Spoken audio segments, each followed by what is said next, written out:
Ngayong gabi guys, samahan nyo nga pala kami mangilaw nitong mga hipon at sunod-sunod nga pala yung mga nahuli namin dito. Sisigangin nga lang natin ito para makahigop tayo ng mainit na sabaw dito sa taas ng ating treehouse.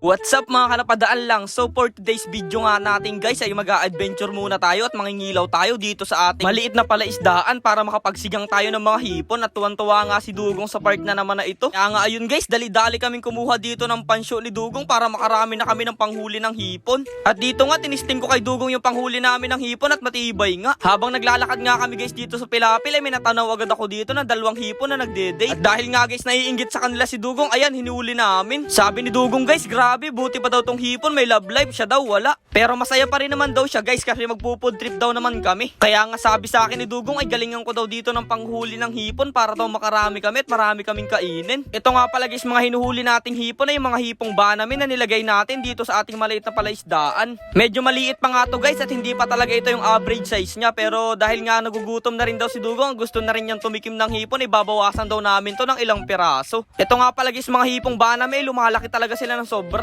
Halos nagiging kasing laki guys nila yung medium size na sugpo. Kaya rin lang naman guys kami huli ng kaunting hipon ngayon para ma-check din kung maayos yung paglaki nila. Ngayon din lang naman namin guys i-check to kung maraming nabuhay do sa mga pinakawala namin ng mga similya ng mga hipong banami. At medyo nagulat nga guys kami ni Dugong kasi medyo marami palang nabuhay do sa mga nilagay nating similya. Kaya nga guys, labis ang tuwa ni Dugong at sobrang galak na galak talaga siya at merong marami daw kami makakain. Medyo mahirap rin nga pala guys hulihin to at syuin itong mga hipon na to kasi sobrang liko talaga nila para silang si Dugong na sobrang energetic. At dito nga guys sa part na to ay medyo malayo na yung napupuntahan namin ni Dugong. Hindi nga lang guys makasunod yung nagkakamera sa atin kasi baka malubog siya sa putik. Tapos nga guys dito sa part na to ay napakarami nga pala doon sa gitna, halos hilera lang sila kaya isang syuko lang guys ay 4 na peraso agad yung nahuli ko. Grabe, nakakatuwa naman kasi medyo marami talaga nabuhay dito sa mga nilagay namin. Talagang sobrang dami nila doon sa gitna, halos umiilaw yung mga mata nila. Kaya nga guys dito sa part na to, ayan kung makikita nyo, tinutok ko yung camera, talaga naman guys nag-iilaw yung mga mata nila at sobrang bibilis nila lumangoy. Mas maganda to guys pag masdan at tingnan pag malalaki na talaga sila. Ngayon kasi guys ay alanganin pa talaga yung sukat nila. Habang nangingilaw nga guys ako dito ng hipon, tuwan-tuwa na si Dugong dito sa likod ko, sobrang saya talaga niya. At sa paglalakad nga namin guys ay nakakita nga pala kami nitong umang kate. Grabe guys, sobrang lakas nga palang manipit nito at sobrang sakit din, parang alimango. Madalas nga pala guys namin pinapain yun sa mga palo pang nangangawil kami. Tapos ayun guys, maya-maya lang ay nakarami na rin nga pala kami ng huli dito ni Dugong. Hindi nga pala namin masyadong pinakaramihan yan kasi pupod tripil lang naman natin dito sa ating treehouse yan ngayong gabi. Kaya ayun, dali-dali nga kami umakyat dito sa taas ng treehouse natin para makapagluto na rin kaagad kasi medyo malamig na rin at medyo umaambon. Saktong-sakto talaga guys itong sinigang na hipon, kahit medyo malamig dito sa lugar natin ay mapapawi yun. Napakasarap pa rin humigop nitong sinigang na hipon dito.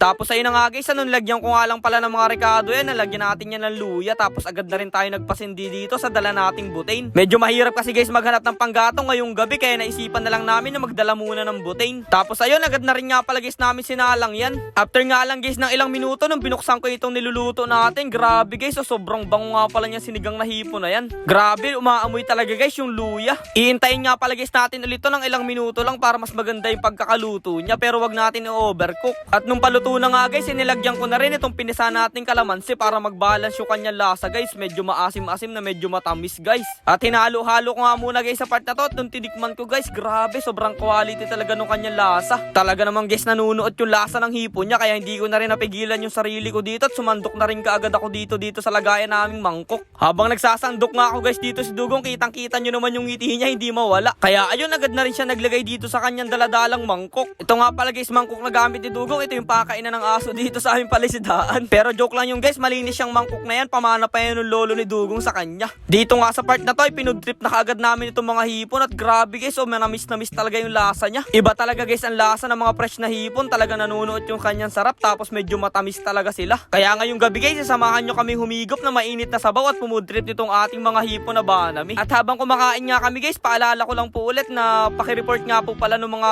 ibang Facebook page na gumagaya at kumukuha ng mga ating mga video. Kaya ayun guys, hanggang dito na lang muna, kita-kits na lang ulit tayo bukas. Salamat sa panonood guys. Ha.